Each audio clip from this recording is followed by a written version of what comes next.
ខាងក្រៅឱកាសក្របបាល់ទី1ពីការបញ្ជូនរបស់ពៅពុនវិធីមកដល់ឡុងភិរ៉ាត់បាទទាត់ជើងស្ដាំគ្មានសល់ទេរកក្របបាល់បាទដំបងឲ្យភ្នំពេញក្រោននាំមុខបាទឈើតុំដល់លទ្ធផល1-0បាទផ្ទះស្ដាំល្អមែនទែនមកកន្លែងនេះការលេងសង់តង់គ្នាជាមួយនឹងពៅពុនវិធីបាទយើងមើលរូបភាពពីក្រោយសំណាញ់ទីកន្លែងនេះស្អាតបាទ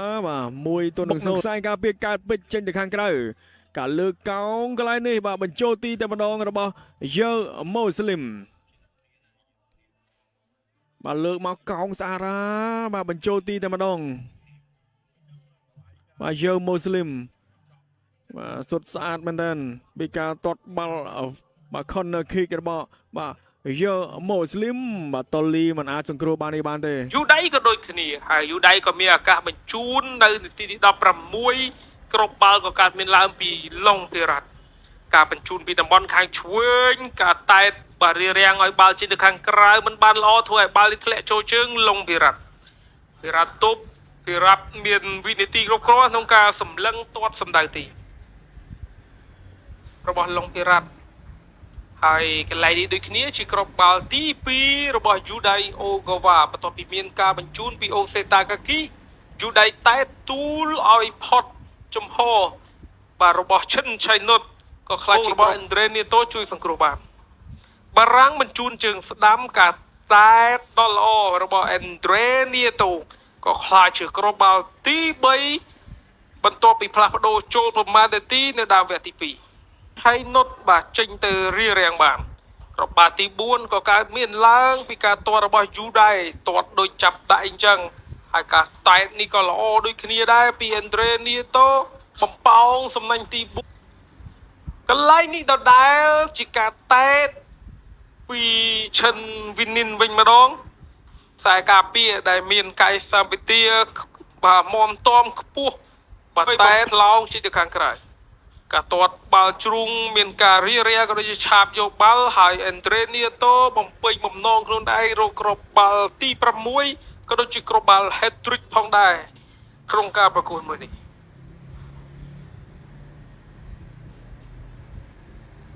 ប្រយុទ្ធបាទរបស់ឈើតុំតែជួយសង្គ្រោះពីអ្នកចាំទីរបស់ក្រោនកន្លែងនេះដូចគ្នាការទាត់បាទហើយការជួយសង្គ្រោះពីវីណុនអធិស្ឋានពីឆៃណូតក៏ខ្ទាតទៅដល់ជើងរបស់ Jelly Gosling ហើយក៏បន្ថែមគ្រាប់បាល់ទី7ឲ្យភ្នំពេញក្រោនតែម្ដងទេបាទគឺមានតែមួយគ្រាប់កាត់ឡើងពីការសុទ្ធបញ្ចូលទីរបស់អូហ្វូហ្វូកន្លែងនេះ Harriet Lee Hay បញ្ជូនបាល់បានល្អឡុងភិរ៉ាត់បាទក្រោះមកស្អាតបាទមួយក្បាលនេះរបស់អូហ្វូហ្វូគឺបាទតាំងពីដើមវគ្គទី1 Harriet Lee Hay បាទគាត់ឃ្លៀទៅណាមិនឆ្ងាយបាទឃ្លៀមកជាប់បាទឡុងភិរ៉ាត់ហើយក៏លើកោងស្អាតបាទមួយក្បាលនេះរបស់អូហ្វូហ្វូមកមិនទាន់ពេលវេលាទេបាទពី Harriet Lee Hayការលើកបាល់កោមកយ៉ាងស្អាតឱកាសគ្រាប់បាល់ទី2កន្លែងនេះបាទបុកនឹងយូតាគីគូឈីបាទចូលទីខ្លួនឯងបាទគ្រាប់បាល់ទី2កើតឡើងពីការអូនហ្គោលរបស់យូតាគីគូឈី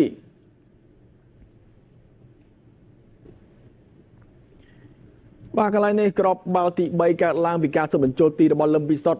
ធបាទបញ្ចប់ទីច្បាស់បាទជើងស្ដាំបាទគឺគ្មានសល់ទេបាទគ្រាប់បាល់ទី3នេះពីការបញ្ជូនបាល់ពីក្រោយខ្នងបានយ៉ាងស្អាតរបស់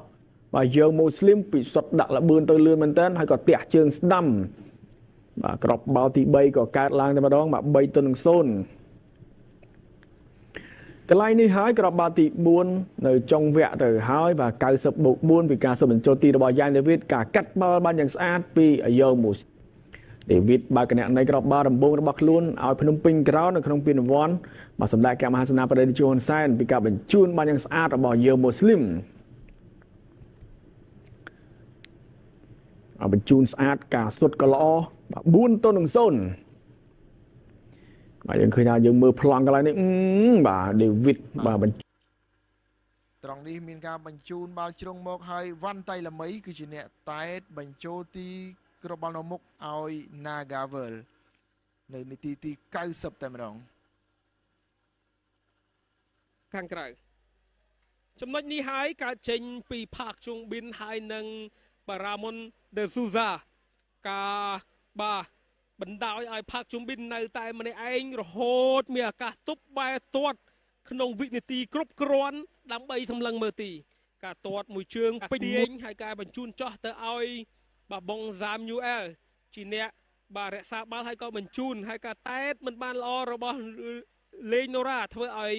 បាទអេនដ្រេនីតូមានឱកាសទប់ទាត់ប៉ះលេងណូរ៉ាក៏ខ្ទាតបាល់នេះចូលទីចប់វគ្គទី1ភ្នំពេញក្រោនចំណុចនេះហើយដែលជាគ្រាប់បាល់នាំមុខដោយការតែត free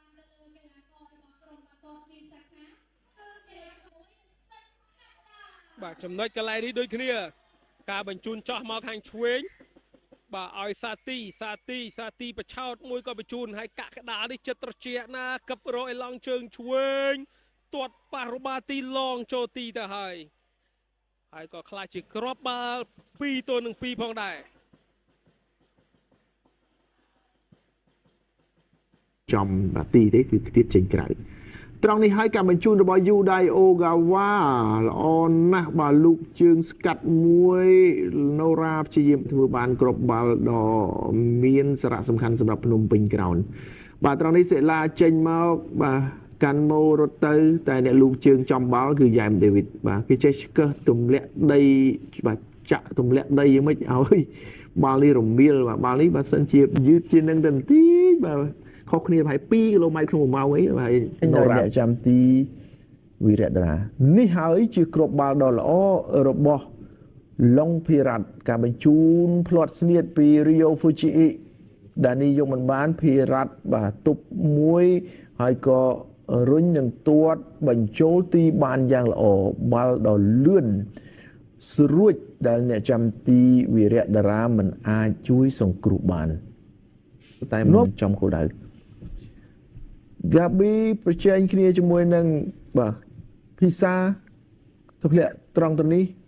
លេង 1-2 ខ្លីៗទៅវិញទៅមកទាញចូលជើងស្ដាំវិញទាត់កោងបញ្ចូលទីបានយ៉ាងល្អតាមស្មើនៅនាទីទី62ដោយញៀនសុកស៊ីដានបាទត្រង់នេះគឺគេទាញផុតហើយក៏ទាត់ស្ដាំផុតដៃអ្នកចាំទីអ៊ុំវិចិត្រដូចគ្នាការធ្វើបានយ៉ាងល្អពីញៀនសុកស៊ីដានបាទកីឡាករ2-3រូបរត់មករារាំងតែស៊ីដានទាញចូលជើងស្ដាំវិញផុតអស់រលីងនិងទាត់បញ្ចូលទីបានសម្រេចនាទីទី78បងសាំយូអែលត្រង់នេះហើយបាទការបញ្ជូនបាទល្អមែនតែនពីបងសាំយូអែលបាទការរួមចំណែកបាទជួយមកការបោះចោះនេះល្អណាស់បាទយើងត្រូវការបាទជំរឿជាតិដូចគ្នាគឺត្រូវការអ្នកបោះចោះបាទគេថាបោះសម្លាប់គឺការមើលឃើញមកគេវែងឆ្ងាយមែនទែនបោះចោះឲ្យអេនដ្រេនីតូរត់មកទាត់បញ្ចូលហើយក៏លឺសំឡេងកញ្ចែបញ្ចប់ការប្រកួតជាផ្លូវការបង្ហាញថាភ្នំពេញក្រោនបានក្លាយទៅជាជើងឯកនៃការប្រកួតពានរង្វាន់សម្ដេចអគ្គមហាសេនាបតីតេជោហ៊ុនសែនលើកទី18ឆ្នាំ2024-2025